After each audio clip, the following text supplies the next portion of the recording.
qochuma yoo nama deeyife yoo nama laaffate jechuudha. Nyaata gisee nyaatu nyaanni si guba si oowwisa. Haliba yookaan deequu hamtuu san sirraa baasa. Lalloochii fi kan kana fakkaatan si fidaa jechuudha. Assalaamu alaikum warahmatullahi wabarakatuh. Qochuma yoo si deeyife mallattoon inni sitti agarsiisu mallattoo hanga 15 takkaan isin hima. Mallattoon isa gara mallattoo hanga 15 takkaan isin hima jechuudha. Takka farratee nyaata si dhorka. Fedhii nyaataa si dhorka. Inni lammaffaa irratti lalloochii si fide. Isa sadaffaa irratti dhawannaa illee nama fide. Inni kun jechuudha. Isa afuraffaa irratti nyaanni sitti ulfaata nyaanni sirraan dalagu. Asirra taa'aa jetta shanaffaa irratti garaa kana keessa waatu si deddeema yookaan waa'ee si diddi jechuudha. Ja'affaa irratti sagaraaleen sirraan baatu goggogna garaa si fida jechuudha. Torbaffaa irratti hafuurilleen sirraa hin bahu. Ajaa'iba. Saddeettaffaa irratti curcurrillee sin jiru.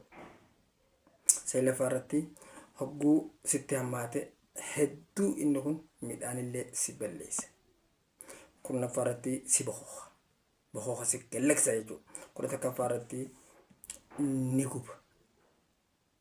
Gubaa asee waatu na guban jettani gubaa namaa ceekuu 12ffaa irratti ceekuu asii iddoo tanaa fi asillee nama dhukkubsa. 13ffaa irratti nyaata yoo xiqqollee tuqxe oggusuma sikka.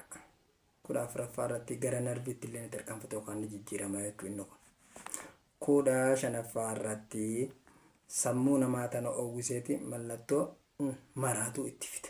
Cinaa maraatu si fida jechuudha inni kun. Maaliif yogguu jennee inni kun gara narbiitti waan jijjiiramuuf narbiin waan beekumsa namaa keessaa qooda qabdu waan taateef isii tana tuqu. Kanaafuu namni hoggus akka waan mallattoo maraatu itti fidaa jechuudha. Inni kun akkana nama godha. Obboleeyyan qochumaan kun akka gaarii ammas karaa kaansarii jijjiiramu jira kanillee nama gatu jira. Iddoo akka malee gosa hedduu qaba gizee namatti hammaatu wanti. Kanaafuu mallattoon isaatis waa hedduunis innis akkaataa tartiiba isaa isin qabannee isin dhufna galatoomaa.